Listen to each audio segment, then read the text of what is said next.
Today's podcast is brought to you by Old Smokes Coffee. Today I am drinking the Skittish Whitetail. This is the light roast, a conventional blend by our friends at Old Smokes Coffee. Light roast means more caffeine, and that's the way I like it. So check out oldsmokescoffee.com and use promo code NONTYPICAL for a discount. This podcast is brought to you by Smith Game Calls. Turkey season and spring bear is creeping up, and if you need those predator calls or those turkey reed mouth calls, you're going to go to Smith Game Calls. They've got you covered. Go to smithgamecalls.ca, use promo code NONTYPICAL for 15% off. Today's podcast is also brought to you by Tacticam. Check out tacticam.com. It's super cool on their webpage. They actually have a hunter package, a fish package, and what this will give you all the accessories you need to go out in the field or to go out in the boat and record your own experiences. Whether you're hunting or fishing, they're going to supply all the attachments at one price with the cameras. And super high quality cameras, guys. Check them out at tacticam.com and thank us later. T-Rex Knives, local and handcrafted knives built right here in Alberta, Canada. Our hunting knives, fillet knives, and kitchen knives here at the T-Rex shop are custom built for each individual. We take great pride in our craftsmanship and produce an outstanding product made from high quality steel and finished with your choice of a large selection of handle material. Find us at Trax Knives on Instagram or Facebook, or on the web at www.traxknives.com, or contact Joe at 780-831-5273, or by email at traxknives@gmail.com to place your custom order from the T-Rex shop. You will not be disappointed.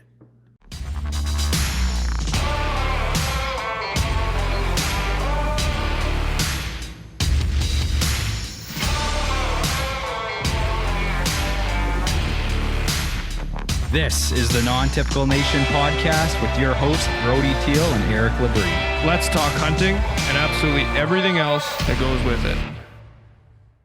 Lights, camera, and action, guys. This is our first ever podcast that we are fully recording with the video cameras and the cameras. And we're hoping to put this one up online for you guys to watch it. So enjoy the podcast. And we're trying to do more of a visual experience with our podcast going forward here. Something a little bit different. And, we're just trying to have fun with things and keep exploring new avenues with this new sort of passion we've discovered. Yeah, forgive us because we do have the faces for radio. Yeah, that's true. I'm glad you said that because I was going to let it be, but you had to throw that in there. So being honest. Yeah. So, we've got Manni Schneider again with us today, guys. We had you on here, what was it, 2 weeks ago or something? 3 weeks ago, roughly. 3 weeks ago, man. Yeah, time just, what is time nowadays? Yeah, exactly. 3 weeks ago. And when we recorded that podcast. Well, when we did that podcast, but forgot to hit record. That's what I was going to say. We didn't actually record it. So I didn't hit the record button twice. I hit it once. And we were on standby for an hour and a half. We were, but we still ended up piecing that one together with some of the audio from the camcorders, and it actually sounded pretty good. Yeah, it took some doctoring, but it worked out all right. Yeah, I'd imagine it took a little bit of work to get that one together. I spent a little bit patching it together, taking clips from each camera when we had a camera die in the middle of that podcast too.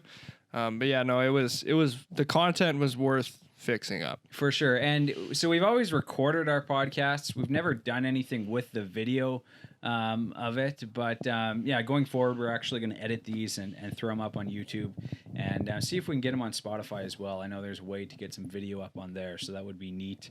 Let's chat about you, Manni. You've had a long day, a cold day. Yeah. Both you guys are on your 17th hour today, or 18th hour? It's been a long day. Yeah, you've had a longer day than I have, though. We're up roughly about 6 a.m. there. Went and sat in the wolf blind. So this was the second time that I was up in the area. Just sit the blind.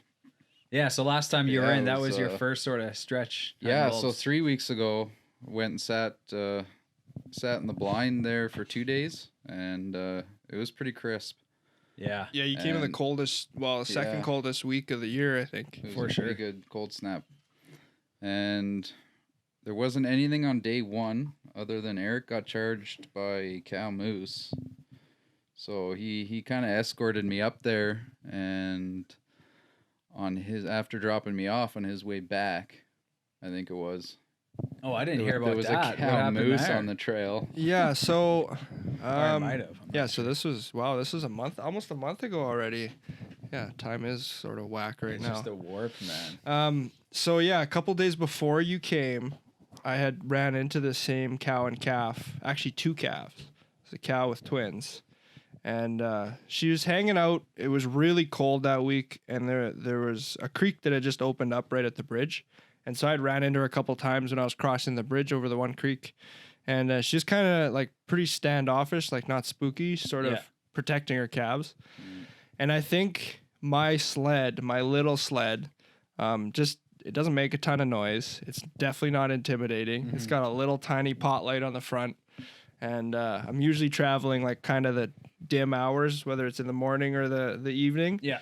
And I kind of had a couple standoffs with her, like once or twice before Manni came. And then, I think it was the first night. I think I was going to get you in the evening was when I actually got charged by her. Really? Okay. And I was headed out there, and it was dark. Yeah, because on our way back, when we were together, she was back on she that was still on trail, the road. Yeah, that's right. And so I went. I was gonna meet Manni, and I told him like, it was really cold, so I wanted to go out there just in case he had problems starting his sled or anything, right? And so I was basically halfway to the blind, and got to where this cow was standing on the road. I could see 2 calves run off into the bush, and it's pitch black, and I can see her standing there. And then she just, instead of like turning and sort of trotting into the tree line like they normally would, she just squared up with me. And I'm facing uphill. I'm got the low ground. She's definitely got the high ground. And she's about 20 yards from me, just like nose down, staring at me. And so I stand up on the sled and wave my arms and yell, and I'm not packing a gun or anything. Yeah. The sled doesn't have reverse. So I know that if she comes, like, You're bailing. yeah, I basically got to like bop and weave and then get it somewhere else. Really narrow, super narrow road, lots of snow. And so I start, giving a little bit of throttle, and she just starts swinging her head back and forth, kind of like a horse does when it doesn't like what's going on. And so I'm like, uh-oh, this is just getting better and better. Get a little bit closer. She starts coming towards me and like picks up. And so I was already moving the sled at the time, so I just punched the throttle, and sort of my plan, I guess, was to like juke her, like go left and then go big right. And when I slammed the throttle, she just put all 4 brakes on and like backpedaled and went off the road. But I met Manni, like I was still like heart jumping out of my chest, went around the corner, and there he is coming up the road. And so we stopped. I turned around, like took a moment. And then I was like, I just got charged by a freaking moose. And then we turned around and she was right there still. Yeah. Well, you know what? So she's living in, wolf country. There's wolves everywhere around there. Oh, yeah. So she knows she has to do whatever she can to make sure those calves and her survive. Yeah. And that's, she has 2 calves. So she's been doing all right, or whatever she's been doing is correct. Well, because she made it through the worst part of the winter she made already. it through the worst part, right? And she's, obviously evaded the wolves for this long, and hunters and everything else. So, that probably wasn't her first time she was in a standoff. And funny thing is, so that was 3 weekends ago. 2 weekends ago, I was cougar hunting. And so we go early in the morning. I think I was out there at like 5 a.m. And similar situation, I turned on a road and there was a bull moose. Bull moose. It had, or was it a cow? I have video of it. I'm actually going to show a video. So the people who are watching this, I'm going to explain this, and I'm going to show you guys a video of the moose that was on the road. Anyways, I'm driving down the road and I see fresh tracks, because that's what we're looking for, right? And I see moose tracks all over the place. They go up in the ditch, eat the willows, come back down, turn the corner, and there's this moose right on the road. So I've got my lights on, got my big light bar on. The moose sees me, and similar thing, it came right towards me. It probably came to 20 yards away from me. And so I'm recording this whole thing with the camera, and then it went down in the ditch and carried on. But it's crazy how when you have those big lights, it almost stuns them, right? Yeah. And they don't think normally. Like they don't, if it's 3 PM or 6 PM, if they see a vehicle turn the corner, they're gone. Mm-hmm. But it's something about the lights. It just blinds them, right? It blinds them. Yeah. And so this moose, it came towards me. Like it covered probably 15, 20 yards to come towards me. And so, I'm going to throw that video up right now. So if you guys are watching, you'll see that. And if you aren't watching, well, check out our YouTube channel because these podcasts are going to be more visual. We're going to add some videos throughout the podcast. But it was a super cool experience. And I actually seen a couple more that morning, just out early morning. Those moose are feeding.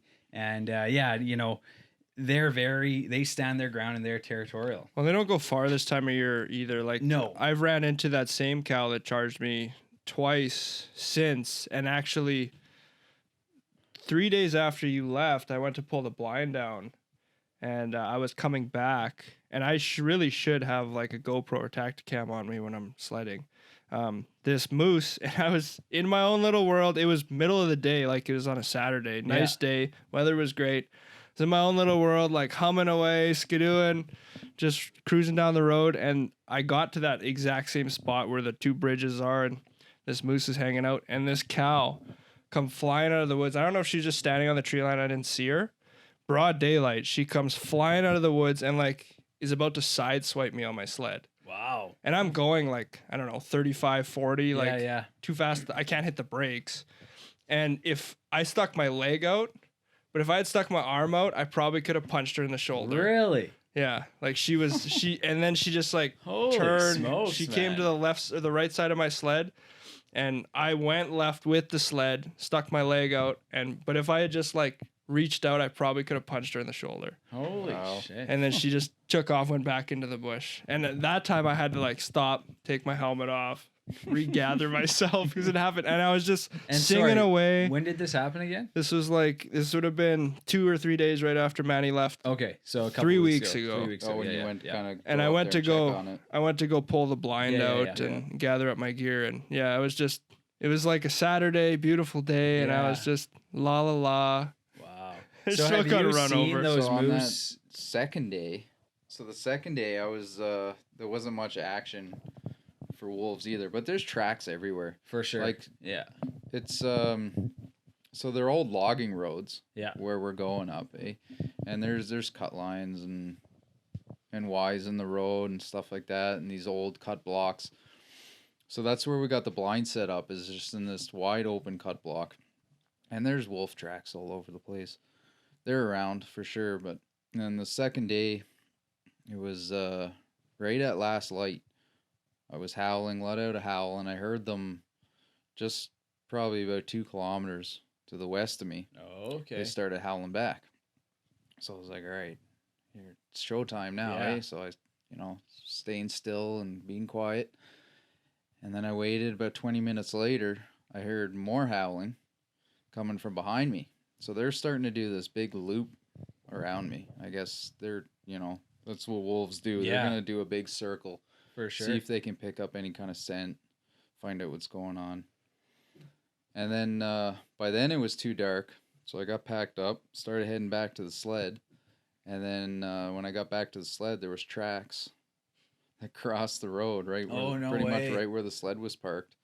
And then fired up the sled and then went and met up with Eric, and there was a bunch of tracks down there too. It was pretty good size pack. Yeah. I sort of got to the edge of the cut blocks, and then from that tree line, there's about another 1.5 kilometer stretch to where Manni would park his sled. Yeah. So I told him, I said, I won't come into the cut block. I'll just wait for you unless you have any problems.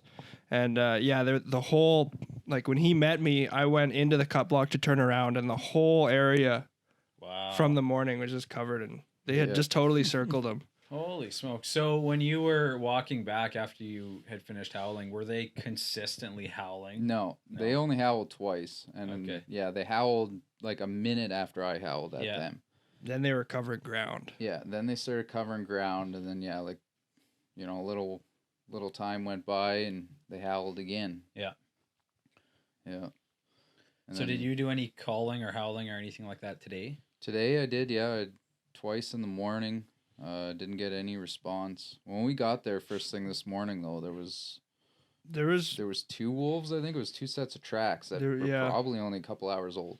Oh, not even. It had to have been less than probably right around an hour old. Yeah. Just because it was snowing so heavy last night. And where were they? It was still snowing this morning. Yeah, it was still snowing a bit. Yeah, They were 10, 15 yards from the blind. Yeah, so it like the tracks kind of went from the dirt road and went up on the hill into the cut block, and then kind of veered a bit, went right past the blind, and then started heading down the hill towards the bait. Yeah. Wow. So they're not spooked by the blind sitting No, there, which is no. a good thing. Yeah. Unreal, man. Unreal. And so how many more days are you hunting for? Are you hunting tomorrow? I might go tomorrow evening, Yeah. but we'll see. I got a new toy, so Yeah. Yeah, you're playing with your Well, new share toy. that with us. Yeah, you guys went on a little adventure Yeah. down south. I think we spoke a little bit about it briefly on the last podcast, but yeah, share that with everyone. so we're looking to kind of expand our adventures here, our hunting adventures into the mountains. So I picked up a horse last week. Yeah, you open up a whole new chapter of what you can do. We're gonna be able to get quite a ways back there now. You do make it It'll be sound easy, nice. though. The guy Yeah. picked up a horse last Yeah. weekend. Well, and I've got a couple of clients who are big sheep hunters, and they, consistently kill sheep. And the biggest thing they say is, go 4 or 5 days early and just go as fucking far as your horses can go. Get a long Honestly, ways if I back. don't even get to ride the horse, if I can just walk the horse Yeah. out there with all my weight on it, Oh, for sure. Yeah. like you can Just to cover carry a your lot of gear out ground. at the very least. Yeah. Yeah. Like Yeah. if you shoot something, you're coming out over 100 pounds on your back. Yeah. Yeah. And So you can go that much further Yeah. yourself. yeah, exactly. Right on. So, tell us about the horse. Is it has it been to the mountains before? Is it young? Is it old? Yeah, so I kind of we got a family friend that breeds horses, but they're out in Ontario. Yeah. So I contacted him. I said, I'm looking for a horse. You know anybody? He says, yeah, I got a contact out in Alberta. I'll make a few calls. And it was probably about a week went by. I was doing a lot of window shopping on Facebook, Yeah. Marketplace and stuff. Marketplace is bad for that, eh? And there's a few horse pages and stuff. So we're just doing a lot of window shopping. And I get a phone call then about a week later. Says, hey, I heard you're looking for a horse. I'm like, I am. What do you got? So they had going on a 7, I think. It's a mare. It's a quarter horse mare. Yep. She's going on to 7 years old. She's 15.4 hands, I believe it was. And she said, yeah, the horses grew up moose hunting in the mountains. Wow. It's been shot trained and No blood way. doesn't bother her. And, Yeah. a real nice, gentle horse. I said, awesome. Yeah, packed camp a few times Yeah. for them. That's awesome, Yeah. man. Well broke. So that was a 10-hour drive. Yeah, but the it was- only it was hitch- definitely Well worth it, man. You Yeah, can't it really was ask worth much it. more than that. The only hitch was that it was 10 hours away, but Yeah. we thought we were getting a smoking deal before we left. And yeah, just the closer and closer we got, and then when we finally met the horse, Yeah. it was just that much more than what we expected. Yeah, she's amazing. Nice, Wow. easy to ride too. I don't think we're gonna have too many issues. No. So, is there a certain type of breed of horse that you want for hunting and mountain hunting in Well, particular? mountain hunting, like a lot of guys, at least in my experience, Like, the will best any horse- do? yeah, you want, you want big bone, strong, shorter. Oh, okay. Like, it's easy to think that you want a huge, big ass horse to take to the mountains. But if you're packing on it, you don't want to be throwing 60-pound pack boxes up over your head. 8 feet high, 7 You, feet you'd high. rather be throwing them at your chest level For and sure. being able to put your stuff on top of the horse. And then ride that horse is not a chore, Yeah. getting up and down off of it all the time. So shorter, stocky horses. I know up north, a lot of guys will use draft cross horses. So they're like a draft breed of horse cross with a quarter horse, something like that. So they have really big bones, but they're sort of a shorter, Yeah. stockier horse, strong feet. Quarter horse is pretty popular though around Alberta. Yeah, the American quarter horses, they're like the most common kind Yeah. of deal. They're sort of the generic horse. Oh, okay. And any horse can make a good mountain horse. Most of it's in the horse's head. Yeah. Yeah. So you've got a couple horses. We've got a couple. And so what do you have for a horse, or what do you So plan we- on bringing? We have, I only have one right now that is going to go anywhere. The other guy, he needs some work yet.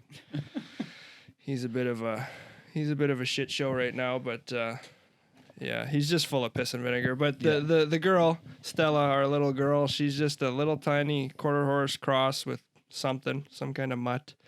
And we got super lucky with her. We got her almost a year ago, and we've just same thing, found her on some old, like couple-month-old Kijiji ad. Just thought, hey, what the heck? We'll just get a hold of this person, see if this horse is still available. Super cheap. Small horse. Katie wanted something small to start out with, something that wasn't going to be too much for her. And so, we get a hold of this lady. We go down there, see this horse. And, she's like, yeah, it's, I put a kid on it once in a while, but it's not really broke. And the feet are terrible. Her farm is a swamp. And so the horse is a nice looking horse, great head on her and everything from what we can tell. So we pick her up, we bring her home. She had a lot of problems with her feet all of last year. Oh, okay. Just because she lived in such a wet farm for so long. Yeah. She's about 6 years old, so she's not old either. Like, she's still on the younger side. As far as we know, she's never had any babies. I got on her last summer and found out that she was trained by a professional of someone. Yeah. Some type of professional. So you don't know her history very much. No, so the horses that I have are what you would call grade or appendix, which just means there's no paperwork. They were bred by something that didn't have paperwork. Yeah. And they're just like a mutt, right? Yeah. You can still tell what the breed is. You can tell usually what they're made of. Yeah. Like our guy Leroy, he's a paint. He's that's just what he is. But he doesn't have any papers. See, Manni's horse, she has a birth certificate, which is a registered. She's a quarter horse, so it's AQHA, Alberta Quarter Horse Association, and you should be able to track her lineage back. I don't even know. The papers show all the way back to 1978. And then you should be able to look up. Yeah. Should be able to look up the grandparents' papers. Yeah. If you wanted to. Which is pretty cool. And so, what's the lifespan of a horse? Like, how long are you? The working lifespan's about 20 years. So they'll live to be 30. Crazy, like man. 30 is a pretty old horse. Yeah. Average about 20, 25. Once it gets to be about that in those 20s, depending on the body and just what kind of miles it's had on it. Yeah. But yeah, we had 20-year-old horses up in the Yukon. Really? That we were still using. Yeah, old horses, but they're usually the ones that clients get to ride, and they're just so many miles, so weathered. They aren't leading the pack necessarily, but they could, but they're just so calm. They're what you would call like something that's bomb-proof, right? I was actually telling you a story. One of the most amazing things I ever saw, probably in my life, and really turned my mind around about horses. It was the first time I was up in the Yukon, and we were packing into a camp, and there was 22 of us. Or no, sorry, there was 17 of us and like 27 horses, something like that. There's a whole bunch of us, and we're going to open up this outfitter's camp.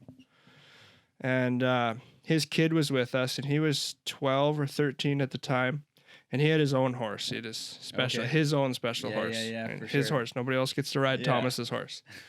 Okay, and he's this fancy. I don't know what he was. He was a paint cross of some kind. Older horse. I think he was the same age as the kid. I think they got the horse for the kid when he was born. So his horse, he was sort of bugging, teasing all us guys about it when we were out there, and he was a young kid, sort of showing off to all the boys when we were out there, and it was good fun. But one day we were walking down this steep, mossy side of I guess it was a river valley. And we're going through these big dead standing trees, and all of our pack horses, because we had a big group, they were all just loose. Oh, okay. So because we'd put like 3 pack horses between each rider. So then you just wrangle your pack horses if they got out of line. And one of the pack horses spooked as we were going down this zigzag around these dead standing trees, and it hit a big dead standing tree that was hollow and broken off about, 20 20 feet up. Hit it with the pack box, and it started slowly falling. And the kid was right beside the tree on his horse. Holy smokes, And so two of us were standing behind him with a couple horses between us, started yelling at the kid to bail off the horse. So he bails, literally like just slides off the saddle, crawls, like falls under the belly of the horse. And that whole tree fell on the saddle seat of the horse. That horse never took a step, never shook his head. shit. He saw that kid was laying under between his feet, and he never moved. He never moved till we Wow. pulled that tree off the horse. Unreal. Meanwhile, pack horses are freaking out, Yeah. rodeo style. Some of the riding horses were having a shit show. Yeah. That's the kind of horse you want, though. No Yeah, care in the no world. doubt, Eh? Yeah. man. That kid could like walk up behind that horse and climb up his tail onto his butt onto his Really? saddle. Yeah, Yeah. they were just best I friends. don't know if my horse is that okay. but- Maybe not yet. Maybe not No, yet. man. She's pretty chill though. But it's really amazing just how smart they are. Yeah, for sure. And that's sort of the I don't know, the necessary evil of horses. They're smart, so smart they can be freaking stupid. Yeah. Like they can be, I don't know. It's hard to Well, explain. You gotta love she's them. being patient with me, anyways. I'm definitely no expert. I mean, I grew up around horses, but never had an interest in them. Yeah. Never really ridden them other than your tours, For sure. horseback tours and Yeah, stuff. yeah, yeah. So yeah, I'm still learning. Well, that's same as me. I haven't really done any riding at all, right? And so don't really have much of an interest because I haven't really experienced it or had the opportunity to. Yeah. But when you do, you sort of like you guys are doing, open up a whole new chapter of Well, and you got- hunting in general. We got pretty lucky with Lady there, to be able to throw your little girl on her and jump on her bareback and be Yeah, led that's around, unreal, man. led around by a 7-year-old kid. Yeah. And and she's very forgiving, and that's good to have a horse For to learn sure. on. That's gonna give you a little bit of slack. Yeah. Wow. So a spring bear hunt is the first hunt in order for these horses? I'm thinking so, at least pack Looks like it. wise. Yeah. Yeah. Well, nice thing around here is you can just go out your back door basically into some of the hills and gain some elevation and really put some miles on with that horse. in At the very particular. least, we'll be doing some stuff just south of the house where Yeah. the wolf baits are, right? But Yeah. we do have that mountain trip planned, and there's no reason why we can't pack the 2 horses we got right now. Yeah. Yeah. We'll do a little mock trip. Kind of go into the trails. Yeah, we're gonna have to Around do here a and- few camping trips For sure. around the house, but yeah. no, there's not much more to be ready for. Those 2 horses are pretty harmless, and Yeah. and they love each other. We don't so- want to head in the mountains and then that be our first time Yeah. Yeah, with the horses. For sure. And you're trying to figure everything out. No, So it's yeah, better to do definitely a couple not. mock trips, get a routine down, figure Yeah, everything yeah. out. well, and hone our gear a little bit too. For Yeah. sure. Don't need to be packing a whole bunch of extra shit we don't need. Well, it's pretty much the same. So what we usually bring, Yeah. plus whiskey. Yeah. You can bring a little extra Yeah. in now with the horses. Actually, Yeah. talking about liquor, we're going to sort of start a new tradition maybe here. Can I open this finally? Yeah, go I've for been it. itching. Okay, So, good. So this is send, a- send me one down here too. This is So what do we got going on here, Eric? these are local to Slave Lake, Dog Island Brewing Company. I picked up some Saints and Sinner Indian Pale Ale, and this other one is Old Town Porter. They're both Dog Island craft I'll beer. try one of them. They've been around for a few years here, and I've never tried one. I know they're a local favorite. So me personally, I'm not a huge drinker. I do occasionally, but when it comes to craft beer, I can't say I've drank more than like 2 or 3 different craft beer. That's what I was trying to tell him earlier. So I know zero. I've made my And I own don't beer. and I don't even know if I have the taste buds for this stuff. I usually drink like a light beer. This is But- like It looks Alright. dark. this Well, one's really cheers. good. Yeah, cheers. There we go, guys. The first podcast we're gonna throw up on YouTube, and we've got Well, hopefully we some, won't throw Dog up, but- Island. Yeah, hopefully we won't throw up. This is pretty good. It's got like almost like a coffee taste to it. Is it? This Yeah. one's like orange citrusy. Yeah, this is pretty good. So first sip, what do you got for a taste? You thinking coffee taste in this one? It's got like a bit of a coffee taste to it. I think I need a second one here. We'll see. I don't know That's the Old Town Porter. Yeah. Man, I really should get up on my craft beer terms. You should really pick up your drinking. my drinking. So it tastes like a darker beer. Yeah, there's gonna be some craft guys out there right now Who going, the "What are fuck you guys these doing?" guys? Yeah, no kidding. It tastes like a darker beer. If I knew what a darker beer would taste like, I would say this is So if I want to sound like a professional, I would just read these numbers on the can. for or sure. what? It's like 74 IBUs. Definitely taste every one of those IBUs. Yeah, so what we're thinking of doing is IBU is your bitterness. Oh, is that what it Is your is? scale. So this is 23 IBU. Yours is 74. So is this more bitter then? That's or a less big bitter? difference. I think higher the number is more bitter. Okay. Yeah, this isn't that bitter. I think I'm not 100%, but I'm pretty sure. Yeah, so what we're going to do is get a different beer for every podcast and just explain the taste, the flavor, like total because we have no idea what we're talking about, but just add some excitement to this and sort of break the ice for some of the So podcasts. here is a marketing line for the books. So this beer is called Dog Island Saints and Sinners. The sinners of hop bitterness and saints of fruity citrus taste will no doubt rage a holy war in your mouth. Well, you said citrus. You're right on the money there. It's pretty good stuff, Now I actually. wanna I've try got this that one. half drunk. And half this drank one already. is 1965 Old Town Porter. As a tribute to the I was Old right. Town, 1965 marked the year Slave Lake was cool. officially incorporated as a town. Fur trade, fishing, logging, and oil were the main draws to an area that had so much potential for growth, and grow it did. Slave Lake became a hub for a lot of major oil projects north of the town. Recreational fishing and several mills still producing a variety of different products. With a dark lightness hue, the porter... I said dark, right on the money, man. With a dark lightness hue, the porter produces notes of chocolate and coffee. And Yeah. you said Oh, coffee. We're pros, man. We're Holy already pros. smokes. Finishing with a smooth mouth feel. Man, that was job, guys. pretty All good. right, we I'm know what we're doing. impressed. We know what we're doing. I'm impressed. So the fur trade was huge in Slave. Yes. And mink farms were a big thing. Mm-hmm.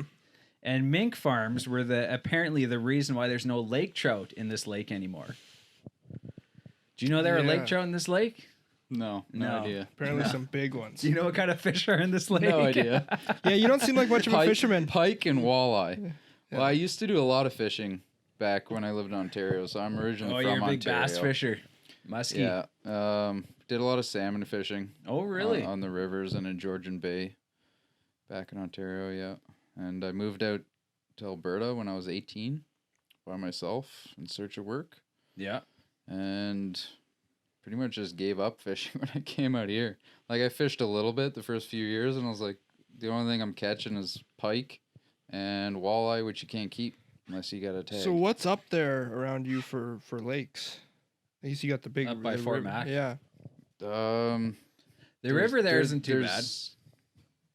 There's one lake really close to town, and I don't know. But it's not like you it's can- pretty polluted. It's not like It's you can the- go hop in a boat though, and everybody- like Yeah. it's pretty easy. Like it's quick. Yeah, It's Greg accessible. Gregoire Lake, so that's the big lake Oh, yeah. close to Fort Mac. Everybody goes there wakeboarding and stuff like that, Yeah. and it's a decent sized lake.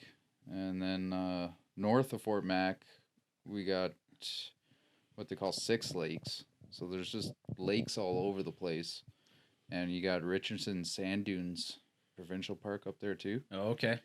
It's kind of like a vacation spot, but you can only access it with 4-wheel drive, like quads and side-by-sides in the summertime.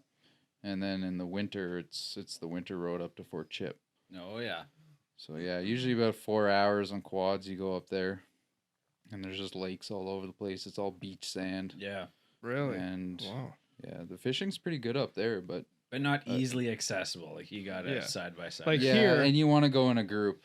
Like, Yeah. Yeah, like here I can leave my house and be in the water in 15 minutes. yeah. We can With a walk, boat. like from where we are now. Like the boat launch is literally 10-minute walk away. Like Yeah. less than you could throw a rock to the launch basically. Yeah. We're mounting. Well, Dave is mounting a fish right now that was caught 400 yards across the Yeah, highway. we had some customers come in today, drop some critters off, and they were looking at the pike, and they're like, "Well, where was that caught?" And we're like, "Oh, on the river here." And what river did they? They said, "Oh, Martin River." Yeah. And we're like, "No, like the Slave River. That's literally, 300 there, yards that way." Like literally right on the bridge. Yeah. And you know what? Like this lake, it doesn't produce great big fish consistently like some lakes do. But the quantity of fish and even the quality too has been getting a lot better. Well, it's and is doing it's definitely pretty a good. quality. It's always been a quality. Well, as long as I can Quantity, remember, I would say. it's always been a quality fishery. Like the fish are healthy, But like our not walleye, big, though. but Like, they're not there's never been huge. big walleye. But just in the last few years, we've noticed a spike in size, and Yes. we think it's to do with the commercial fishing, right? Oh, for sure, man. And that's back to the lake trout thing. Yeah, so and Dave claims that he mounted a 14-pounder that came out of this lake that was netted Really, when they did the commercial fisheries. big fish. So the guy that came in today, Yeah, who had the record, yeah, he's got the record. he has the walleye. record for walleye. I don't know if it's been beat, but he had it, and it was oh geez, if I say it, someone's gonna look it up and I'm gonna be wrong. So it was either 12 or 14 pounds, right around there. But yeah, those are big walleye. But there's like, isn't there 20-pound walleye down in the States? Oh, I have no idea. I'm Like sure there are. huge Yeah. walleye. There's been some big ones up north too caught. Yeah. Well, there's a few lakes up north here where you can catch some big, like over 10 pounds. Yeah. But around Fort Mac, that's pretty much, we got pike, like 25-pound pike, and walleye, perch. And then if you're fishing the Athabasca River up there, you can get, what is it, mountain whitefish? Mountain whitefish, yeah. Sturgeon, I don't think is up that far. Yeah, I don't know if they'd go that far. They're And then in the they Athabasca, I got don't Lakers and Lake Chippewa. Oh, Oh, yeah? yeah. Our closest lakers are Peerless, I think. Eh? Yeah. And that's a Cold good Lake. Yeah. Cold Lake, yeah. There's a few guys. A few guys are going to Peerless this weekend. I'm You guys curious never to done see. sturgeon fishing before? No, not the whole river sturgeon fishing thing. No. I'd like to do one of those one Yeah, time. my dad. That seems to. It's one thing that my dad doesn't. He's the- crazy about There's not fishing, a whole lot of stuff that really like turns his crank, but but he fishing does. and he really wants to catch a sturgeon. Oh, really? I don't know what it is. I'm like, why? Just to get in the water with it and hold it and pet it. and then- Dinosaurs, that's what those things are. Yeah, I'd like to kill it. Well, and they say you only land 40% of the fish that Oh, like you lose them? actually- Like if you hook a fish, Yeah. after that fish is hooked, there's still only a 40% chance you're gonna See, land and that I'm fish. scared because we heard that story from Tim Oh yeah. about how he's like, they didn't let me cast, they didn't let me do reel, they didn't let me do nothing. He's like, I just took the photo. Yeah, and that's the thing with some of the outfits is they want you to catch fish, Mm-hmm. so they're gonna cast where they want that Yeah. rod, they want that line to go. They're gonna drop that line where they want it to go. They're gonna hook that fish, so there's a good chance that fish is coming. You're gonna get a photo with it. Because if they let some idiot like me cast that line out and hook the fish, fuck, we wouldn't catch anything in 2 freaking weeks. It Hook a might tree bully. before I hook a Yeah, fish. it Exactly, right? A fish like that gets on the line too. It might throw you over the boat For sure, man. Yeah. So if you're not used to it or I'd ready love for to it. go do like deep sea or like off yeah, off have you of, ever done anything in the ocean? No. I've done once. Yeah, I did once too, man, and it was the frickin' boat. Like we'd go down in a wave, and we'd look up, and there's a wave 15 feet over the boat, and down and up. And I actually caught a tuna, a nice one. I got a reproduction. I'm gonna paint it one day. I've had it for 12 frickin' years. That's all It I was caught. A long time. Well, we went down Did to you? We were down in Mexico. Was the bonita? I can't remember what it was called. I can't remember. We I went- think we- it was a bonita, but it was Somewhere off of Cancun. That's where I went too. Yeah, and we rented this, like, it was a tour, like Yeah. a guide or Yeah, whatever. fishing. We rented Yeah, for the yeah. day. There was like 4 of us on the boat. Yeah. There was 1 or 2 of us maybe fishing. Okay. Everybody else was just drinking. And yeah, that whole day, I think we only caught one little tuna. Yeah, we caught a few, but yeah, everyone on the boat, but like 3 of us were just puking their guts up because it was so bad. And then we got on shore, and every other boat that was coming in, there's people just barfing all over the place. And what happened was, so we booked it on, I think, the second day we were there, but it was so windy that they kept postponing it day after day, and they postponed it 3 days in a row. And then we got on to Friday, and it was still super windy, but I think they just got to the point where they're like, fuck, we've postponed these guys 3 times. We got to make some money. Yeah. So they just opened her up, and fucking everyone went out, man. And it was so windy. And I got the photo of me holding this fish, and I just looked sick as hell too. Just super seasick. And I get seasick. Like when I'm out in the boat, if I'm You get seasick here? I do. Like really? if it's really windy. Like I'm talking like 3-foot chops, which you'll get on this lake. You know, I haven't been out in that water as of late, like in the last couple of years. But when we used to fish a lot, I would occasionally. I only ever remember being seasick once, and it was on the ocean. But I mean, we've been on a boat every summer since I was a baby. Yeah. So this lake doesn't ever bother me. I know my brother gets seasick sometimes on the boat. Like, and it's just, everybody's a little bit different. Yeah.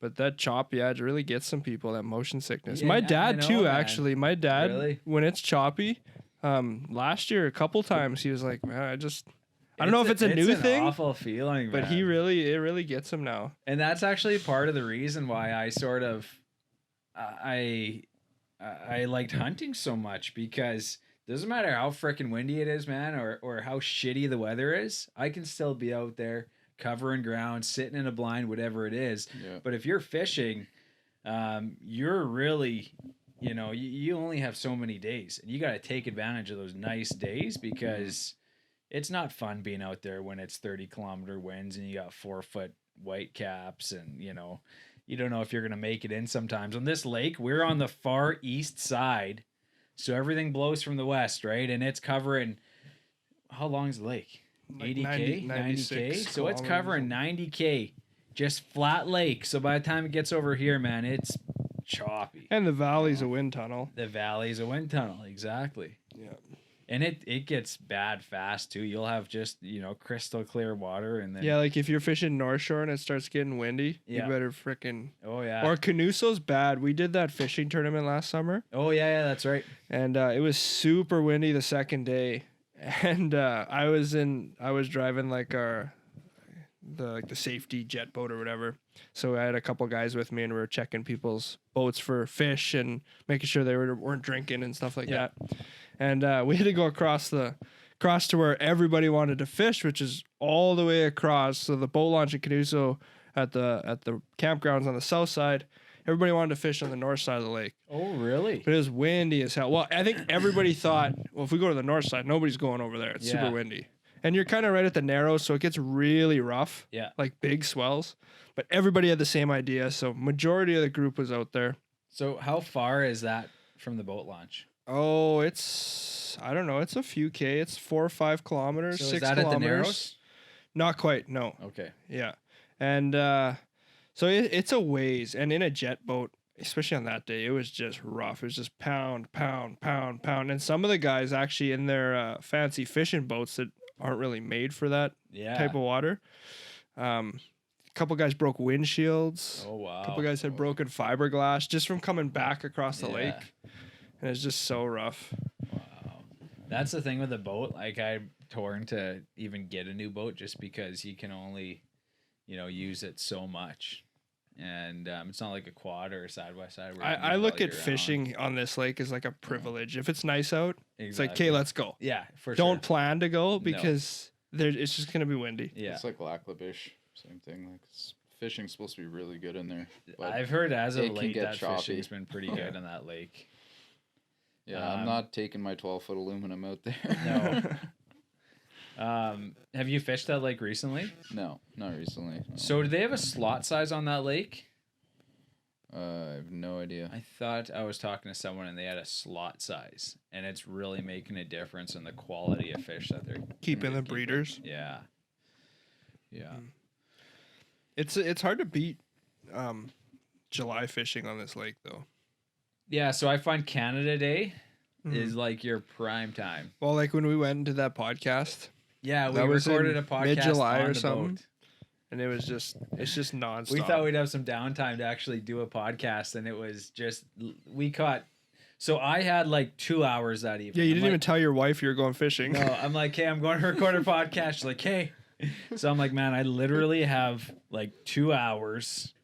He's like, yeah, we can do it. Don't worry. He's like, no, I have to be back. So from the time like we get the boat in the water and get to the spot, it took about 20 minutes from the time that boat hit the water, get the boat in, get the gear in, and get to the spot. And so we fished for probably about an hour and 20 minutes. So we could, I made it home in time too. Yeah. And but she listened to it and she found out I was actually on the lake fishing. But we had caught, I think it was like Busted. 40 fish. Yeah, we were just solid the whole And time. all solid, like 3.5 pounders, which is great for this lake. Like really good quality fish. And it was just like hook touches the bottom, fish up. Hook touches the bottom, fish up. It was Wow. probably the least entertaining podcast to listen to. If someone was recording it, it would have been good. Would've been like if great, you had a yeah. cameraman. But That's yeah, what no. I grew up fishing though. Like, and I don't know, maybe I'm lucky, but maybe I don't know. It's just that's fishing. Like if we don't go and just slay fish, like if you're catching, Yeah. if you catch one walleye in an hour, move. Yeah. That's what I'm used to. Yeah. Maybe Right? that's why I haven't been like sucked into it. I don't got that kind of luck. Man, this stuff is For sure, like I'm the you same way, man. you fish till your hands hurt. Yeah. Like when we were kids, my cousins used to come from the city and come fishing with my dad, and they would literally be like, "Uncle, can we stop fishing?" Because it's just crazy. And Yeah. you come in July and you like go out by the island or go to North Shore, and you just hit the spot right with the right bait, and it's just stupid. Like And the right time too. yeah, absolutely. And you just like put your rod away because if you're like your hands will actually get sore Yeah. from fishing. So I had never went to that spot before. I'd always heard about it. I Yeah. fished on the lake a lot. I've never went to that spot till you brought me there. So we took our boat out there a few times, and once we got out there in August, there was no Nothing. boats out there. There was no fish to be caught. No fish. They're Like gone. we would spend 4 hours, 5 hours in the evening out there. There was 2 or 3 evenings we spent trolling, jigging, everything. No fish and no boats. No one's out there. But when you're out there in June and July, you're consistently catching fish. Yep.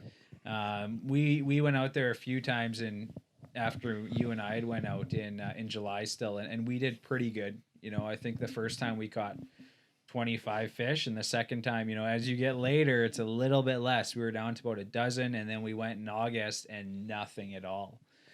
So those fish move. They move around, right? Well, and you see that in the wintertime. Like I've gone fishing like twice this winter because it's just not worth it. For sure. And we just went fishing 2 days ago here and didn't catch a single fish in 9 hours of fishing. It's just Nothing. It's so much Like, work to freeze your ass off. 6 rods in the water, 3 of us I don't fishing. got You the have 2 rods patience. each. Yeah, that's what I'm getting Yeah. to the point of. I don't know. I don't know what it is. Like fishing, I have no patience. But hunting, I can sit up against a tree, sit underneath a pine tree for 12 hours. Like I love fishing, but I get easily frustrated about it Yeah. because it's like I feel like I should at least be able to catch a fish. Oh, I know. And when you just can't, it's like, fuck. Yeah. So I talked to quite Pull a few your hair people who out. are out there, and they said last, little while it's slowing down considerably. But there's sort of like a February lull where it's slow fishing. But now we're into March, right? Like we're into the second week of March right now, and it was still dead slow. But as you get later on and get that tail end of the season, it usually picks up again and gets to be pretty good. Well, we're getting to be the final stretch here too, right? We only got, you Till got the end 20 of the month. days left, and that's it. Yeah, till the end of the month.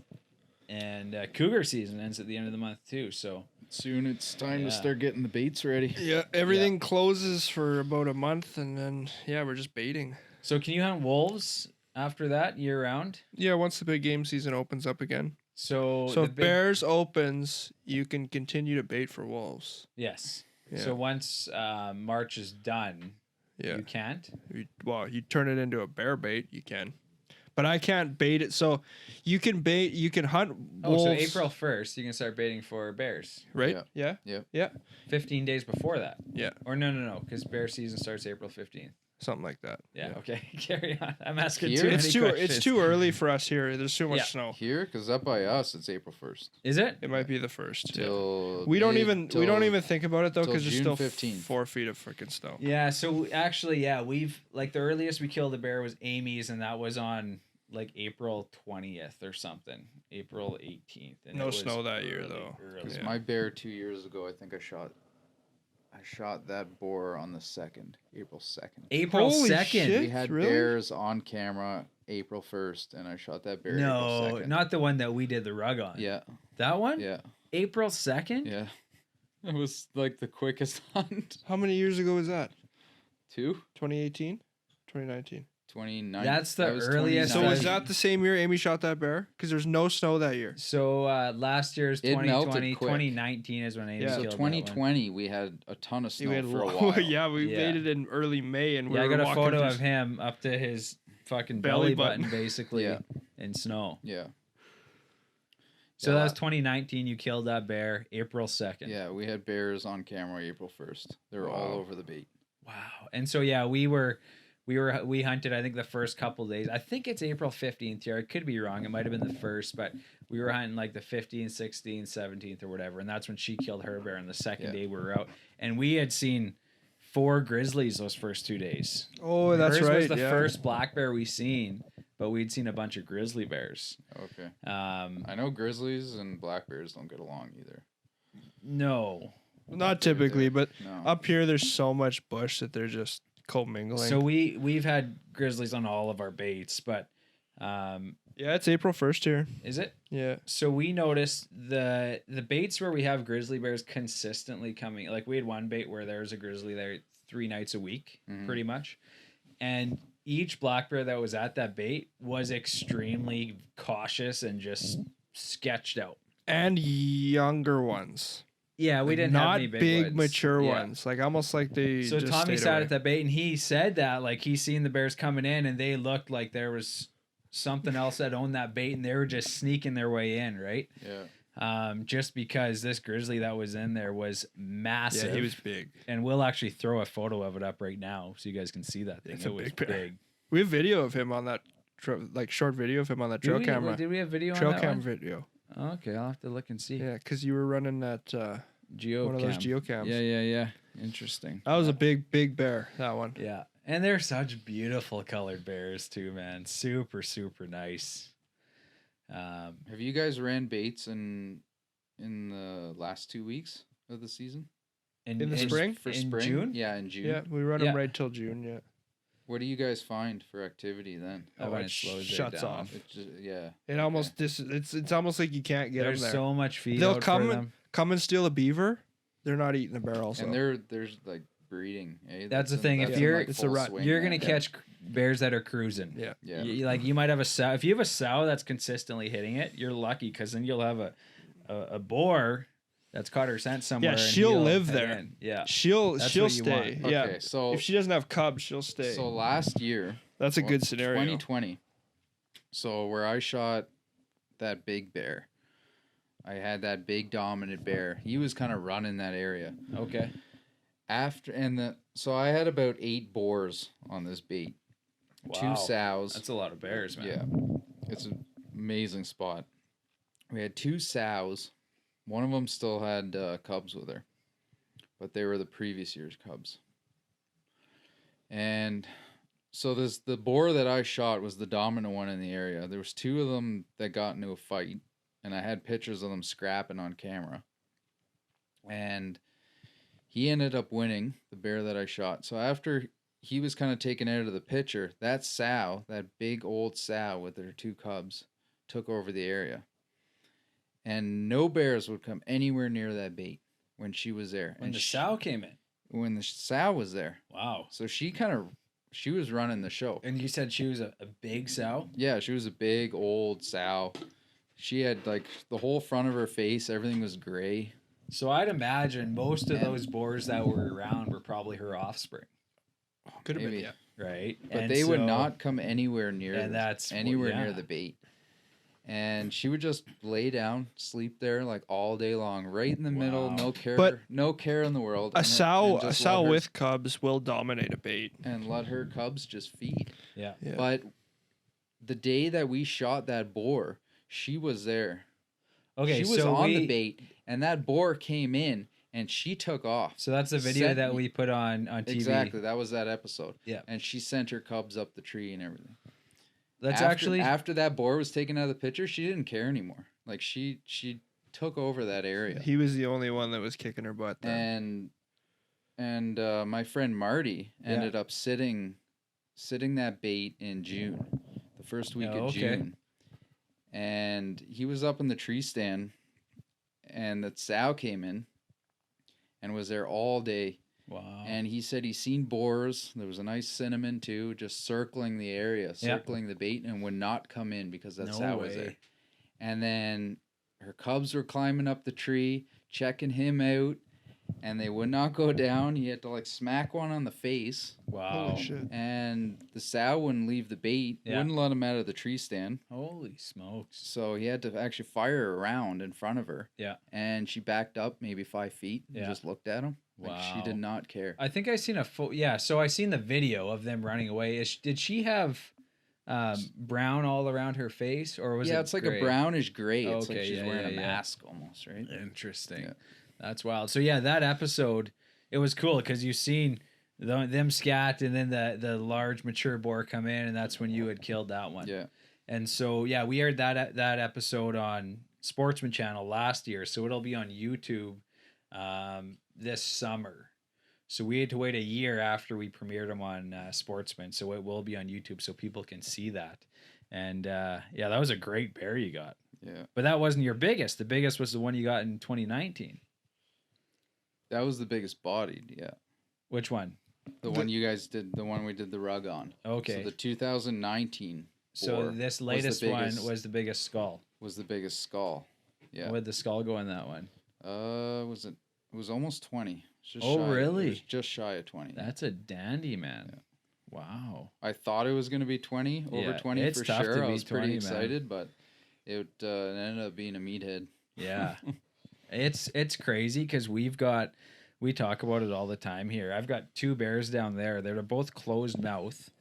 The smaller one with the smaller head, the younger bear, is actually 6 inches longer than the older bear with the bigger head. Body-wise, yeah. Body-wise. And we've had 20-inch bears that are 20.5-inch skulls, and they're 5.5, 6 feet. Their hide. And then we've had 7-foot bears with 18.5, 19-inch skulls. Right? So they're just like humans. Some are big, some are tall, some are short, some are fat, and some are lean, and they're totally different. You just can't go by body size if you're wanting to. Well, there was that one bear too that was on that episode. That Oh, almost looked stubby. The fattest bear I've ever seen. He looked stubby. Just He looked like he had stubby Covered legs on himself in icing sugar. him. Yeah. Yeah. That was too cool. I wish we could have showed more of that video because there was so much good content of this bear just covering himself in this icing It was sugar. the And he was so molasses. It was fat. Was it molasses. molasses? Yeah. Rubbing his head in it, and yeah, I just got like a bulk jug of molasses and just rubbed it all over the barrels, and this bear was just kept rubbing his head all over it. And that was super Yeah. cool. And you know what? Let's actually put that video up right now so you guys can see it. And again, you guys that are listening, you got to go to our YouTube channel to watch this. We're going to be putting more videos up. So yeah, check out this video of the bear just covering himself in molasses. The fattest bear I've ever seen. But yeah, super cool, man. I've never had a bait where I've had 5 or 6 different bears at it. I was actually talking to the local Fish and Wildlife here, and we have bears consistently at it, but usually only a couple. 2 or 3 at the most. I've never had, like you said, 6 different boars. But last year, what they did with the fire ban, we have a fire ban every year, but last year they allowed you, if you had an active bear license, you can still use your quad in the fire ban as long as you're hunting or baiting. So this year, we're going to try and get some baits that are a little bit farther back and try and get a higher density of bears and maybe better quality bears. Because typically we'd always find and set up bait sites that were easy access. We could get the truck to, we could, quad to, or we could hike to easily in case there was a quad ban. But now we're banking on the fact that they're going to still allow us to use our quads if there is a fire ban. So we're going to try and get some farther back and try and get some, just some better quality and more quantities of bears. Well, I think this year there was so many guys baiting. Oh, it was unreal. And we noticed just like we were on top of it, probably first guys out in the areas that we have baits in. Yeah. Right? Like there's nobody else had been out before. We had filled up in the snow.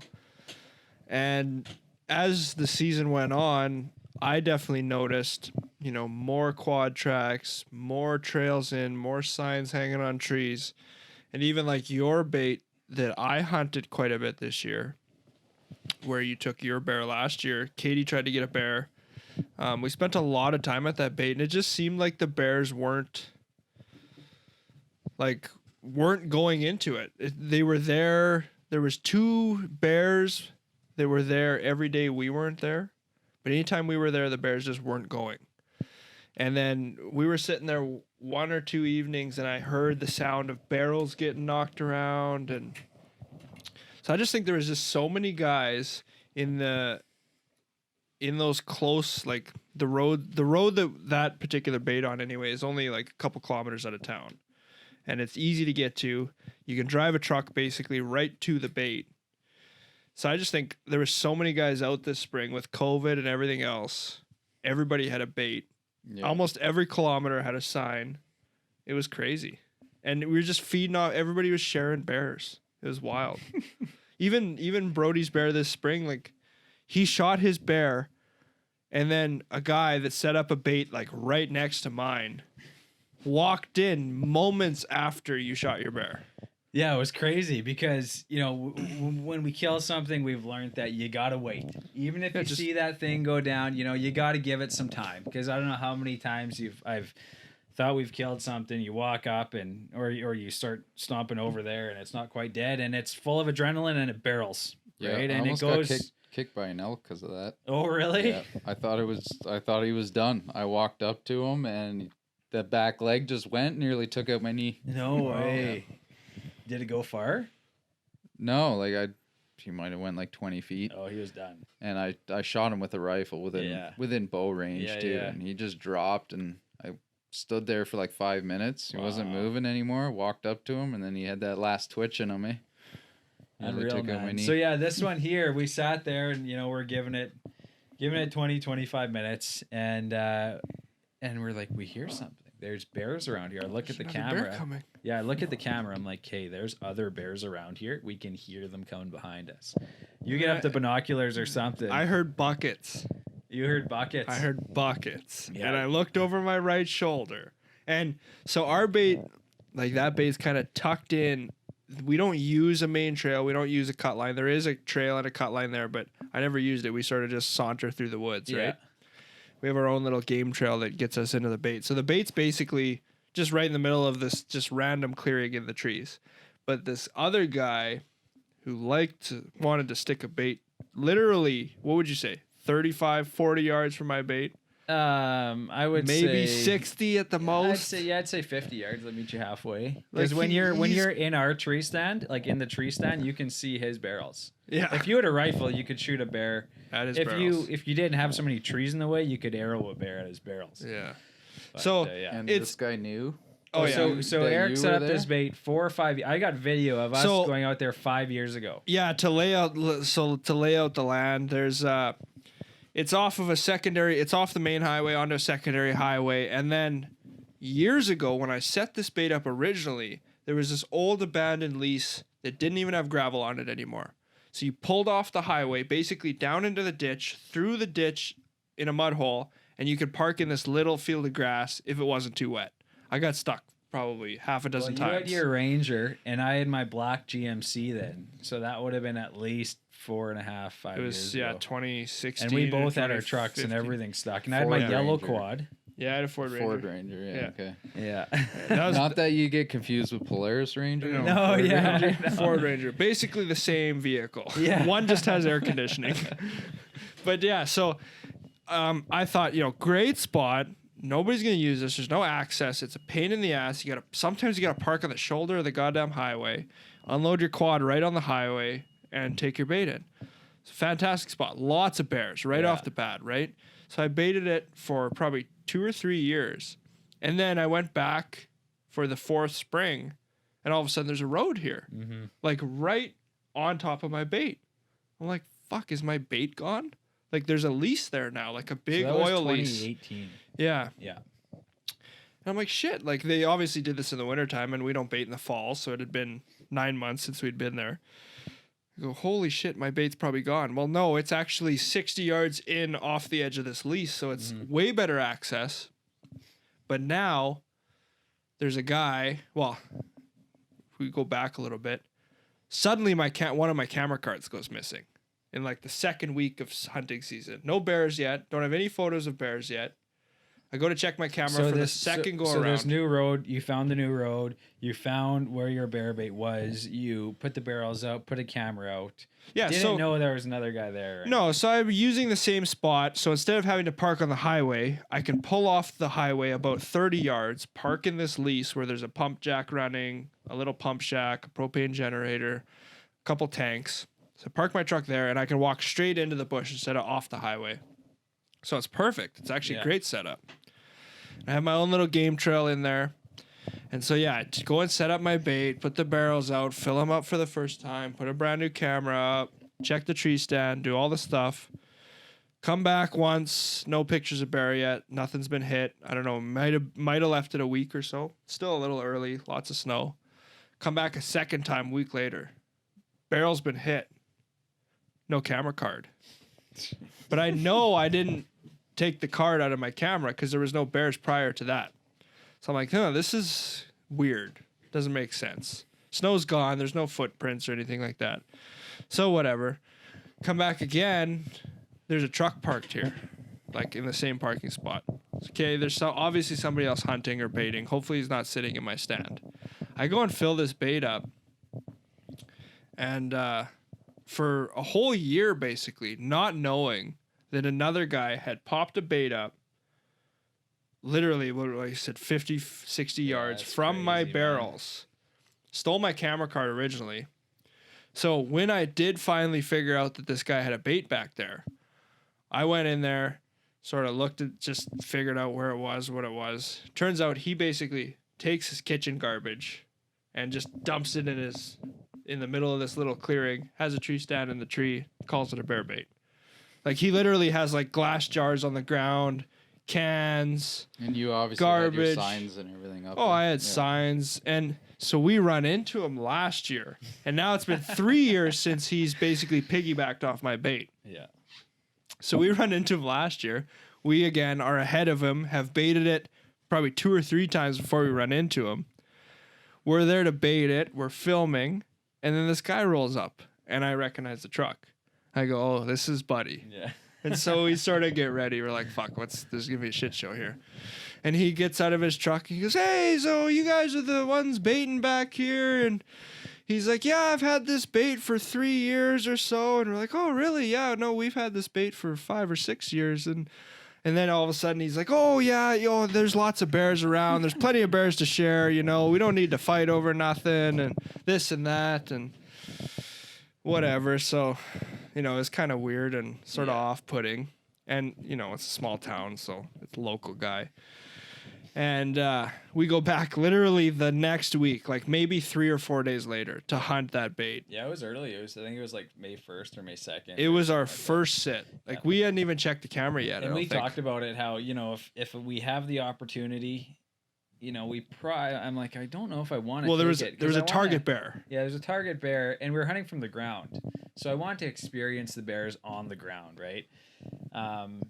And so, we even talked about I'd be very torn to, if we have a target bear come in, to shoot it. So we did a podcast driving out there. And we did a podcast coming in after, and we combined them, I think. Mm-hmm. because that we was got a really bear. cool, We didn't. 'cause We, we got a didn't. bear. Yeah, we didn't really plan on getting a bear. Yeah. But yeah, on that podcast, I remember you saying like I'm torn. And then we were driving out there. Yeah. Actually, we saw our first bear of Yeah, the year that's right. in the It ditch. just amped right up. It was quite the opening day for us. We were driving after work. Yeah. It was like 4:30. We were late as per usual. Yeah, and we're recording the podcast. Oh, there's a black bear in the ditch. We get there. We sit for what? 45 minutes? Yeah. Maybe an hour. And at most. target bear walks in. Hangs out, eats for a bit. Get all the footage we need. Yeah. Then Brody says, well, if he comes to the meat pole, I'll shoot him. So he comes to the meat pole. Turns Yeah, well, that's what broadside. I said, you know, if I'm going to shoot on the first day, it has to be like 100% perfect. I'm not going to take a shot with him behind the barrels or anything, you know, Yeah. sketchy. Yes, this is bear we want, but this is day one. I want to make sure it's perfect. But I will take it because now we're sort of fighting over bears with this other guy, Yeah. you know. And I actually spoke with him, and he told me there was a target bear that It was he's the been only after. And I've it been- was I a- have- It was a lighter colored one, and so we I have 4 years of pictures of this bear. So we figured this was the bear, right? Yeah. And this is the one we wanted, and this is the one Eric's watched for several years. And yeah, it came in, so we had to take it. I'm so Shoot it, glad we man. did, man. It's the most. Actually, this is the skull right here. This Oh, that's thing. it? Yeah, this is it. Oh man, that's bigger than I Yeah, thought. it would be. was, It went uh, 18, didn't it? It was just shy of 19. I think it was the exact same size as my first archery bear, which was like 18 and 7/8 or right around there. So yeah, Setting no, the bar high right off the hop. Eh? yeah. It's And- not glued together top and bottom. in And that a one, but- cinnamon. At that. Yeah. I sort of stole it from Eric, but No, man. It's all yours. I said from the beginning, I said, I don't have the luck that if we go and sit there and I'm the one with the trigger in my hand, Yeah. I don't have the luck. That bear's not going to come in. Yeah. But if you have the bow in your hand, that Yeah. bear's going to come in. And sure enough. yeah. So the just spot that unreal. I bait has been baited for 25 years. Oh really? That's why there's so Wow. many bears around there. And a lot of these bears just grew up on the bait. It's established. So yeah. they don't, you can walk right past them. Yeah. Some of these bears don't even care that No you're there. way. Oh, this guy, he looked us in the eye. Yeah. And he just sort of gave us a wink and went to his Yeah. beaver. Yeah. And that was the last So- that was the last decision he made, unfortunately. Yeah, there was an outfitter. I guess he's been baiting there for 25 years roughly. And there's another guy on the same cut line who's been there for roughly 15 years. Holy smokes. They keep all their signs in the bush Okay. because they don't want anybody that's just out quadding To to see know them. that there's baits, you know, Mhm. in this direction in the bush. Yeah. So they keep their signs kind of tucked away. And so I'm torn on So- signs because I almost think I have a mindset where I have faith that if someone sees a sign, they aren't going to go stumbling in. They aren't going to go check out a fucking See, bait and site. I Yeah. think the exact And you think the opposite, where I think, like, I know me, man, if I see a fucking, and you guys are probably the same, but I guess there's people out there where if they see someone stand, they're going to go sit in it. Yeah. Yeah, if won't I see sit in it, but I'll go in there and kind of Check check it it out. out. Yeah, I See mean, what oh, they this got is going But on. you wouldn't set up a bait right beside another bait. No. And Right? knowingly So that's why I Yeah. like to have my signs at the very start of the trail, several, throughout the trail, then in the bush. Yeah. So if anyone's around there, they're going to see, oh, someone baits here. I'm not going to go set up a bait, in this If I area. was to guess on our particular situation of that asshole neighbor of ours, I would guess I don't that think we've called him that on air before. that's what he is. I would guess that he probably figured, well, here's a bait that's established, Yeah. and it probably gets baited every couple weeks because that's usually what people get out to do it. But I'm very particular about getting out there twice a week. Yeah. Like that is like my secret to success sure. to keeping the bears there. Keep your barrels full. Yeah. No matter if it's buns, if it's goddamn popcorn, if it's all you got, give them something. Because as soon as that barrel's empty, they're gonna go to Buddy's bait. Yeah. And I would do that to a bait that doesn't have a pickpocket on it, right? And so I'm thinking, he was like, "Here's a bait.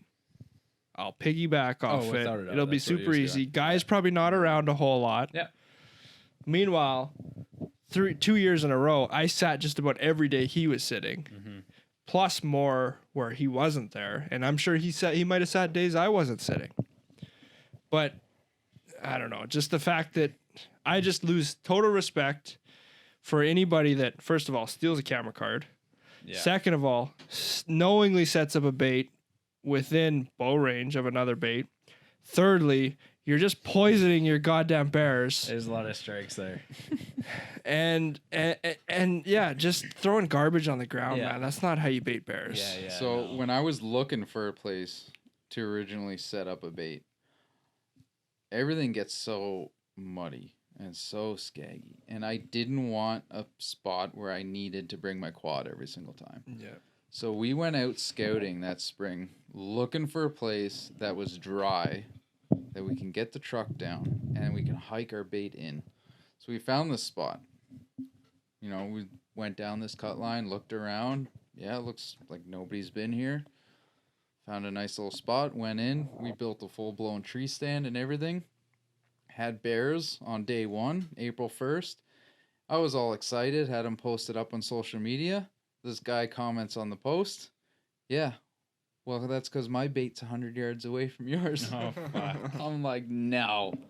So I tracked this guy, messaged him or whatever.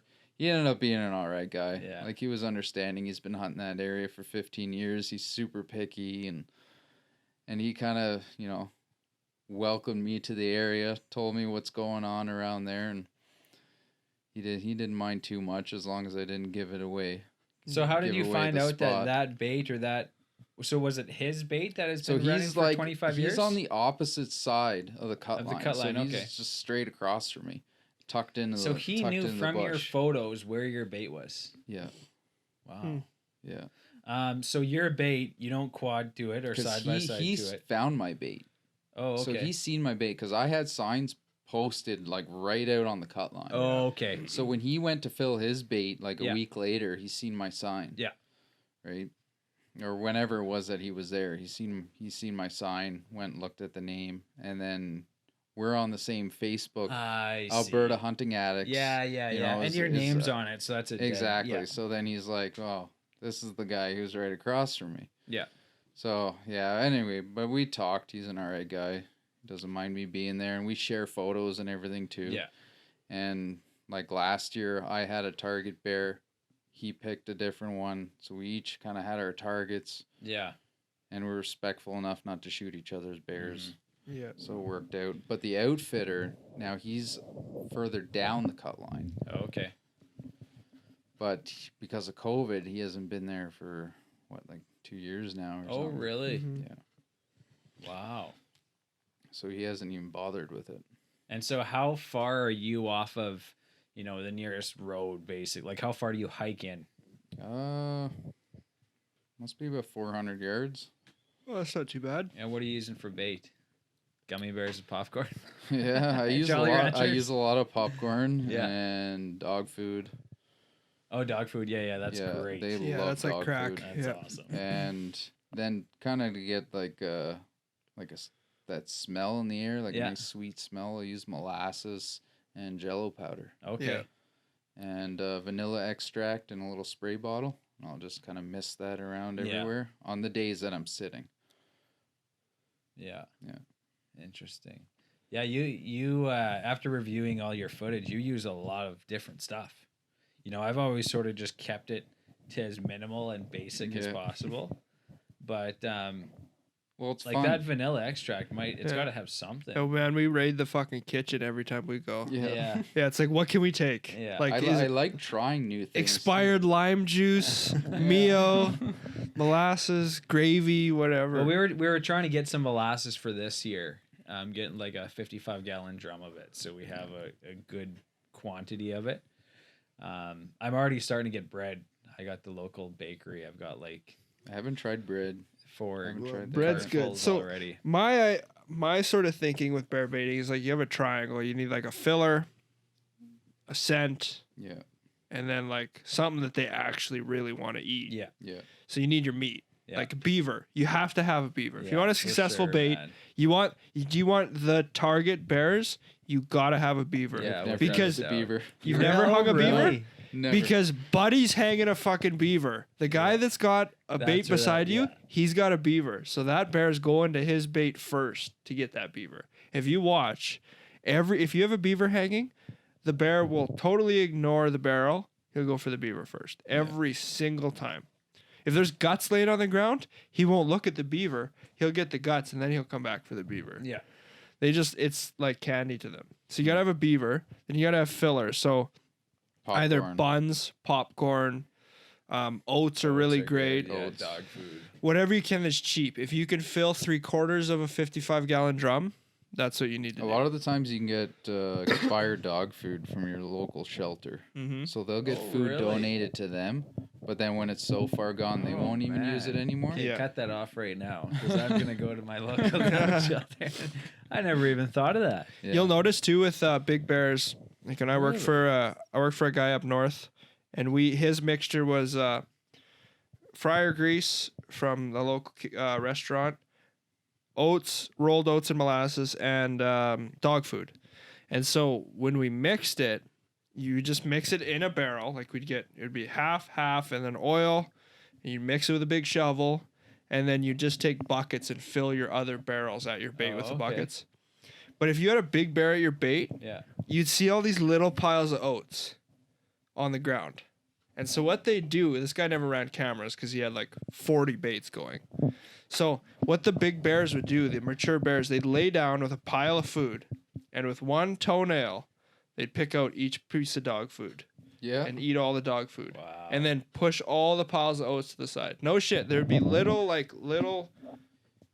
seed piles of oats. We have footage of that on Really? our last episode while on my bear hunt there. Okay. Yeah. The bear was picking the gummy bears out of the Yeah. oats. with one Wow. freaking claw. Yeah. We had a roller barrel, Yeah. and he'd roll that around. All the oats would come out, and Yeah. he would lay down and just Pick the scrape gummy out bears. the Yeah. gummy bears out of the oats. Yeah. That's And a wild, young man. bear, especially if it's a controlled bait, a young bear will just go there and just eat the pile. Mm-hmm. He'll just fill up as much as he can because he knows he's about to get He his only ass has kicked. so much time. Yeah, I can only fill my belly so much. But an older bear, the one that controls the situation, he'll just lay there. Yeah. I got photos of bears like sitting against a deep-rooted tree like it's a lawn chair, Yeah. Just eating lounging. snacks. Like it's the most comfortable situation for them. Yeah. No, I'm pumped up, man. I love just watching them. It's so much fun Well, to so to going feed back 'em. to the guy, your friendly neighbor there. Yeah. So I had something similar. Nothing was stolen, but this guy thought it was friggin' Mission Impossible. He was G.I. Joe or something. So I went and pulled all my cards. This was already a week after Spring Bear had closed. I went and pulled all my cards, all my cameras and everything. Yeah. Went home, threw them into the computer. I started going through pictures. Here's these guys on the last week of Spring Bear season using my bait, Oh, really? using my tree stand, Wow. and they put white sheets over my cameras. I had 4 cameras in this bait. This guy comes in wearing like woodland military camo, Wow. face mask on, and I have pictures of him walking to my other cameras and throwing Did white he get all 4? white sheets. No, he missed one camera. yeah. So I exposed them. Like, Yeah. Did you Come on, did he, man. Any idea? Did you figure out who it was? yeah. Oh, really? Holy he- smokes. Yeah. So I had posted it on social media, and I guess some ex-coworkers Oh, yeah. of this guy ended up messaging me. It was kind of and go, funny. I know That's who crazy, this man. guy is. So And what happened? Did you like confront him or anything? no, yeah. That the This buddy guy of ours apparently wasn't even allowed to own rifles, and Oh, there was really? just some Oh, sketchy he stuff. and probably I just was- shouldn't have been I was hunting. told Yeah. you might not want to confront this guy. Yeah. This friend of ours, he started trying to get a hold of family members Oh, of yeah, yours to yeah. find out what bear you killed and when Yeah. you killed man. it. And Oh, yeah. Like bugging him. he was consistently. pissed. Yeah, so there was like 3 guys on my bait using my tree stands That's and everything. crazy. Had pictures of them walking around, sitting up there, and See, I've never ever had anybody on, as far as I know, actually other than a few fish and wildlife officer friends came in last year, and Yeah, that's they're right. just I told them where my bait was, and they went and checked it out and whatever else. But other than that, I've never had anyone even come into the baits. On my deer spots, I had a few people on a camera like 4 or 5 years ago, and as soon as I seen people, I'm like, Kate, that it's moving. Yeah, You next know, spot. if there's next spot, if there's people on there, we got to go where the people aren't and where the deer are.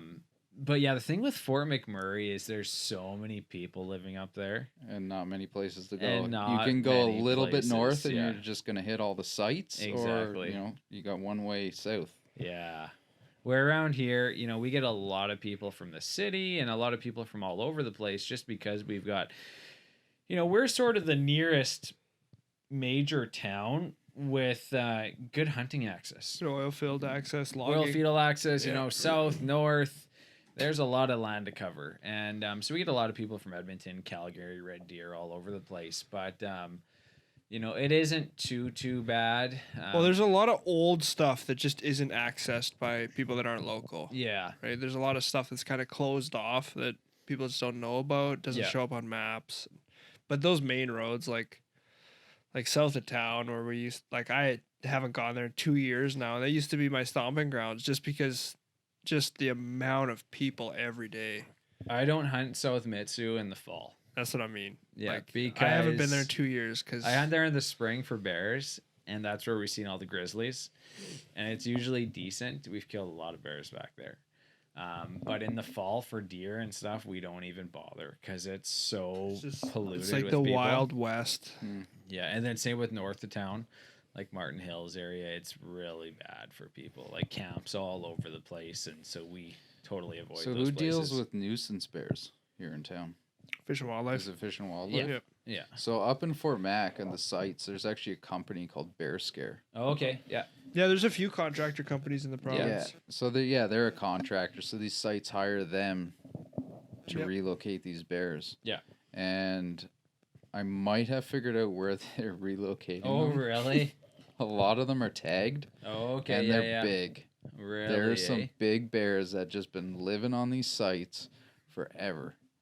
And a friend of mine shot 2 of them Wow. back to back within 10 minutes apart. Both no of them way. measured over 20. Holy Wow. smokes. Yeah. So he Wow. was in a tree stand for the first one. He watched them both come in. In his bait site? Yeah. Okay. Fight over the bait. One took off. He arrowed the one that was still there. Yeah. Climbed out of the tree stand. No way. Went to go check it out. Here comes the second one. Comes charging in. Holy smokes. And he still managed to set up his camera Yeah. and then arrow the second bear. Wow. And they were both like 10 feet apart, dead. Measured over 20 inches. Holy And smokes. both had that's tags in them, crazy, so man. they're relocated. Did he, okay, so they So were the tags they relocated by had, that were they guy. just do not eat tags on the ear? I'm Or not were sure they- what they said. I think it was They just weren't a collars, though. No, they were just There's a number. Just little an ear ear tag. tags Do with not a eat. number on it. I'm guessing That that says do not contracted eat. company might have used them. Yeah. Yeah. Yeah, I've shot, well, not me personally, but I've been a part of 2 bears with ear tags. And yeah, they just say do not eat. I think you can. I think there's a way to look the number up. I'm sure. Why if you would it say phone do them, not eat? Just because they tranquilize them. eh? Oh, okay. So what they want you to do, I think we phoned the first time it happened. What they want you to do is basically just call, and then they say, oh, that bear was tranquilized 4 years ago. So you could probably eat it, but we recommend not eating it. But if it was tranquilized like 6 months ago, they'd say absolutely do not Yeah, eat that you bear. should not eat What's that. gonna happen? You gonna fall asleep? Well, Yeah, nobody, I think it's just government liability kind of For shit. sure. You go to have a steak and it's like eating 5 sleeping pills. I only ever have seen one collared bear, and we almost shot it, and it just didn't work out. But that was way up north.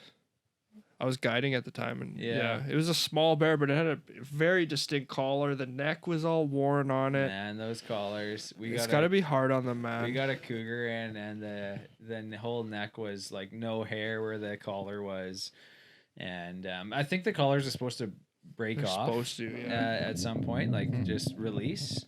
I don't know, with pressure or over time or what it is. But yeah, this thing, it was killed with the collar. And the guy actually wanted the collar for the mount. He's like, man, it had the collar on it. You know, why don't we put it on? The neck's fucked. What we're going to do is it's going to be lying down. We're going to tilt the head down so it's looking down on a limb. And so we'll hide most of it pretty darn good.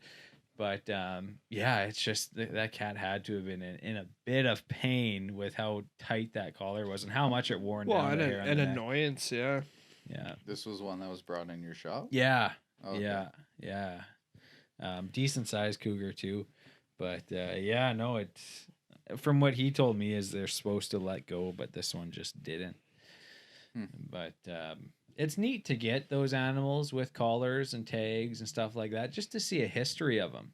Now, you did some waterfowl hunting last year, right? Yeah, we've never got any banded birds or anything like that. And the outfitter, I asked him, they don't get many banded birds. I heard they don't do that much anymore. Oh, I'm not too sure. Well, I know in the States wasn't Joel saying that it was basically they were just not over like the main flyway? Yes. Yeah. And so you just don't get like those birds that get captured all the time. Yeah. No, I think the ones that are flying real long distances that are covering a lot of ground, there's more opportunity for them to be tagged because they're covering so much ground. And these are like more like resident birds. Yeah, they might be flying to the northern parts of the States and back up and just not covering a whole ton of ground like some of the real heavy migrators. Yeah. But Yeah, I haven't done too much waterfowl hunting. We did 1 year. There was this pond close to town.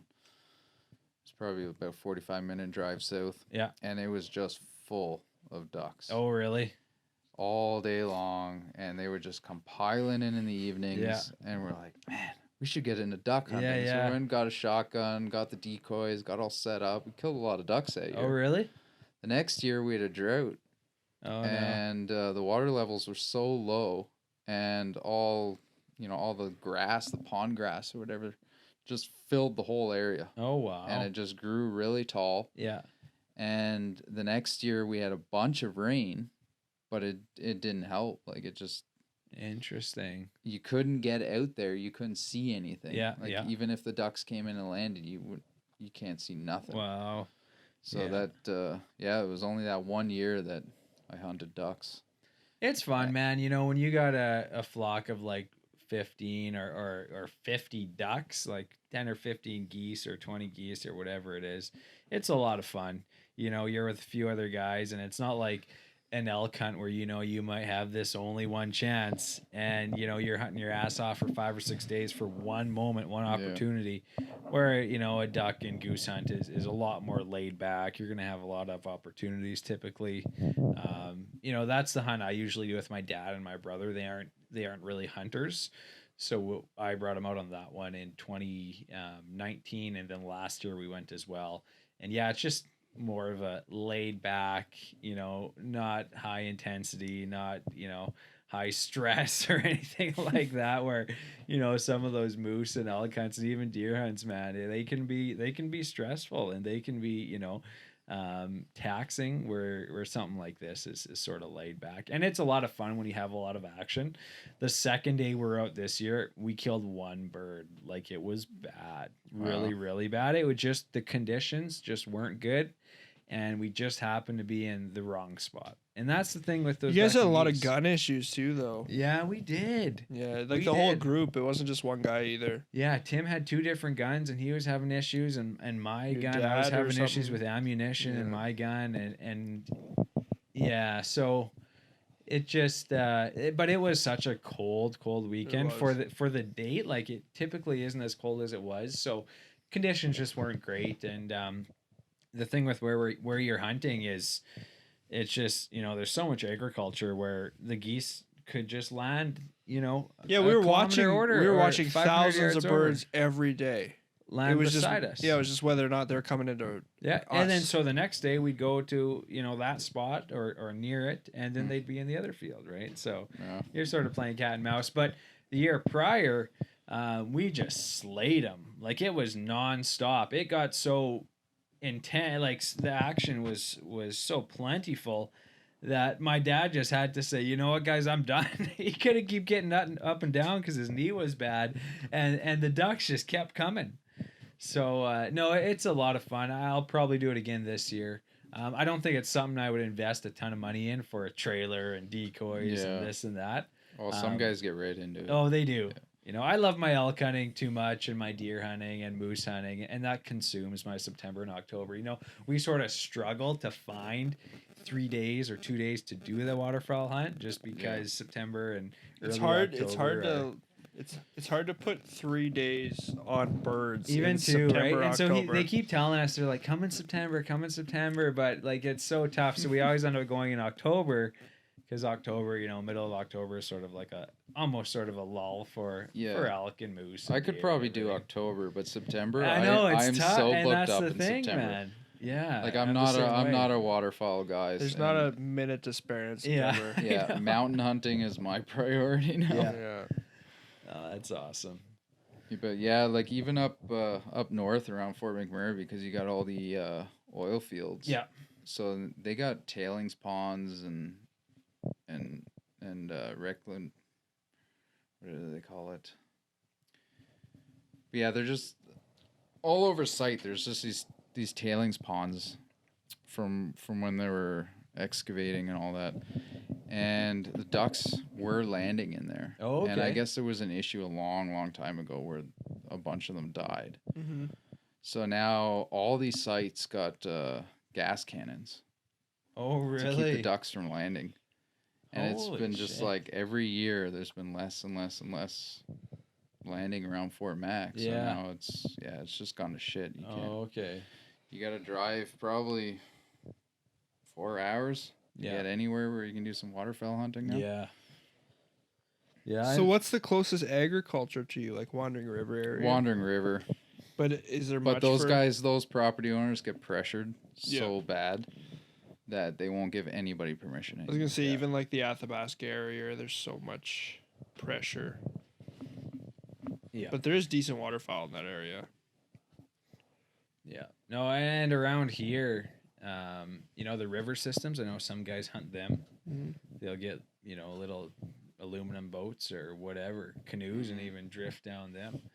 But yeah, you know, I like something like that. If I'm only going to go for 2 or 3 days, I would almost rather, you know, go with an outfitter who's going to, you know, take you to the spots and get everything ready. You know, I wouldn't do that for deer because I enjoy spending all season trying to kill a deer. But when it comes to, you know, duck or goose hunting, especially when you're bringing someone along, it's easier having a good outfitter and guide with you. But yeah, a lot of fun to be had this year, guys. We haven't really, you know, we've dabbled a little bit into hunting with wolf and cougar and lynx hunting, but you know, the most exciting stuff is ahead of us here. So Yet to come. yeah. Yeah, that bear season can never come quick enough.